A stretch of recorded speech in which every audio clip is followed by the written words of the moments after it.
Hey everybody, welcome back to the Quality Connect YouTube channel. My name is Trevor and this is Andrew Wellwood. He is the man with the plan, the founder of Quality Connect. And today we're going to be talking about Infill Homes Edmonton, 10 questions to ask before building a home. So again, our topic today is Infill Homes Edmonton, 10 questions to ask before building a home. I have a quick quote here from Gary Keller, the author of The One Thing. If you are what you repeatedly do, then achievement isn't an action you take, but a habit you forge into your life. And I've got a statistic for you from the city of Edmonton. Builders in the city of Edmonton broke ground on a total of 1,717 housing units in Q4 of 2018, representing an increase of 4.3% year over year from 2017. So Andrew, when it comes to building a home, there are some things that people need to ask themselves before doing that. What kinds of things have you seen in the past, and what's a story that could frame our topic today? I guess it would be why. Why are you building your home? Why are you building this home in this location right now? Mm-hmm. That's basically why. What is your why? What is your why? Yeah. Like, figure that out. Yeah. Which brings me to the number one question here is, one thing that people should ask is, how big is your family? How long do you plan on living in this home? So let's go over that a little bit. Why are those important things to ask yourself or ask your family? Well, if you're building a 2-bedroom house, you have 3 kids. Poor planning. Poor planning. One too many kids, obviously. But you're gonna want to know, how long you plan. Is this your forever home? Like, is this something that you plan to live in forever? Because if you are, then you should have less focus on resale. If you're building a 1-bedroom house and you're planning to live in there for a few years and then sell it, you're gonna have a hard time. People aren't looking for a 1-bedroom house. They're looking for a 1-bedroom apartment, not a 1-bedroom house. They're looking for other areas, for family. Right. So you need to keep that in mind when you're designing. You can have offices and rec rooms and bonus rooms, but make sure that they are transferable into bedrooms. Do they have a window that meets egress? Do they have a closet? Are they an appropriate size? You can design a house with dual purpose in mind. You just need to know what your goal is for that. Yeah, no, that's great. It brings me to my next question that people should be asking themselves before they build a home. It's, what's the most important features that your home should have for your family? Yeah, if you had an extra $10,000 to put into this house, where would it go? Do you want an amazing man cave with a theater and pool tables and stuff like that? Like, what are you, is it a kitchen? Like, is that where you spend the majority of your time? If you're a skip the dishes regular, you probably don't need a chef's kitchen with a massive sink. You need maybe a massive garbage disposal to handle the empty containers or something like that. We need to find out where their focus is. Is it a home-based business? Do you want really nice office? Are you a bathroom person? Do you want a massive soaker tub with a fireplace on the side and a steam shower with 30 different jets that drains the entire neighborhood's water supply when you crank that sucker on? Like, do you need a wine fridge? Yeah, do you need a wine fridge that you can walk into and has seating in a bathroom because you're in there for so long? Like, what is your where do you want to spend the money? What's important to you? Yeah, that's awesome. A lot of times people, they don't ask enough questions, and then when they're in the building phase and they're like, oh, it would be nice to have this, that's when change orders happen, and that's when delays happen, and that's when problems happen. Costs go up, and you're like, they could have avoided that if you asked some questions in the beginning. Yeah. So the next question that you should be asking yourself or asking your family who's going to be living in this home, do you want to live in a city or an acreage? Why is that important? Well, obviously for travel time and for where you're going to build and the style of house.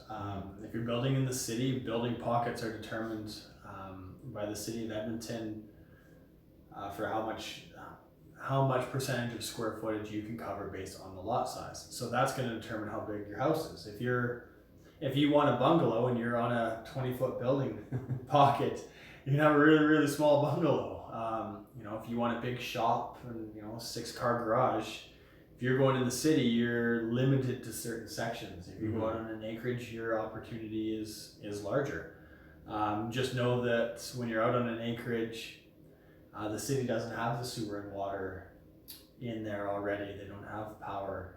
Yeah. Sorry, the power isn't as readily available. So Yeah. you're putting in a septic field if you're allowed to. Some places you have to put in tanks, so you're trucking water in and trucking the byproduct back out. You need to have that worked into design. You know, you're trenching. You know, your gas is trenched in. Your power is going to come in a lot more expensive. Certain things like that. So you need to know that building on an acreage is going to cost you a little bit more, and it's a different lifestyle. And same thing with land value. Farther out of the city you go, the cheaper and easier it is to find larger sections of land. If you want to live in an acreage right on the edge of town, they are hard to find and they're pricey. So Yeah. you know, what's your budget for land? Yeah. One of the big things is proximity to town. Do you need to be really close to the city and get all your amenities? Do you need to be within driving distance, or are you okay with, you know, going to town once a week or once every couple of weeks? Yeah. Is that something that is good for you? If you have young kids getting to and from school, is there a school bus coming out to where you are? So there's a lot of different options and things you need to think about. One thing here, and one question that came up is soil condition. Yeah, I get asked that a lot as well. When it comes to infill, the best thing to do is find somebody else that built in the area. Ask them, what did your soil test come out at? You know, what is the soil like? Is it really sandy? Is it clay? Like, are we going to be, you know, pumping water? How often does your sump pump run? Like, is it running 4 times a day, every day throughout the entire year? You might need an extra weeping tile system. You might need an interior weeping tile system to get any water that's in there out. Like, you might have built in a bog. You know, we worked next to one house that put $100,000 into screw piles to build the house because it was built on an old swimming pool location. So the soil quality was horrible. Stuff like that is there are questions you should ask the builder, and there are questions as a builder you should be asking other people in the area, because that's how you're going to tell what's 9 feet down, is by asking someone else that dug 9 feet down. Yeah, exactly. I know our home that we had, the sump pump was going regularly. That thing was on. You could hear it turning on, because it was built on like farmland that was kind of swampy and mucky. So I mean, that just doesn't go away. What's happening underground doesn't change just because you put a house there. Yeah. Right.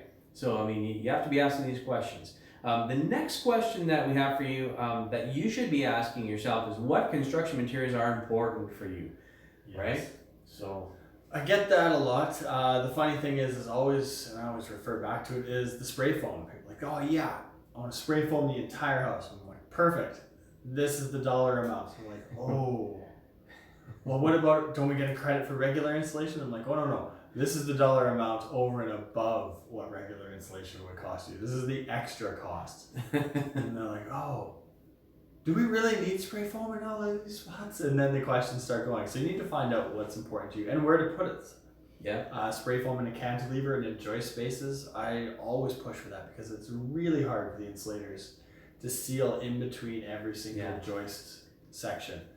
So I always push for it in there. As for the rest of the house, if you've got the budget for it, then yeah, definitely, it's an amazing product. It does a great job sealing the house out. You know, do you want solar panels? Do you want it to be at least roughed in for solar panels? And if that is something that you want, then you need to know, and all the other people need to know, don't put a vent in the middle of the roof, because you can drive down Highway 16 west of the city, and there's a really nice house, and he's got a grid of solar panels on his roof, and he's missing one big solar panel in the middle of his roof, because that's where his plumber put the plumbing stack. Right? And it just looks horrible. It looks terrible. Yeah. So, I mean, I don't like the looks of solar on a roof anyways, because it's not a nice design. I think Tesla had a good idea with making solar roof tiles, but I don't know if that ever worked out. But that's something you have to think about, right? You got to think about what kind of materials you want in your house. If you want to go all eco-friendly and everything recycled and something that's going to last you, 10,000 years, then there's extra costs associated with that. Yeah, are you going to do an energy efficient home, a built green home? Like, is this something, do you want to, gray water and, your HRV system for heating the water in the basement? I can't remember the name of it right now for some reason. But yeah, is that something that you want? Is that something that's important to you? Energy efficient windows, everything like that. Is that something that you put a value on? Yeah, 100%. You guys have to be asking yourself these questions.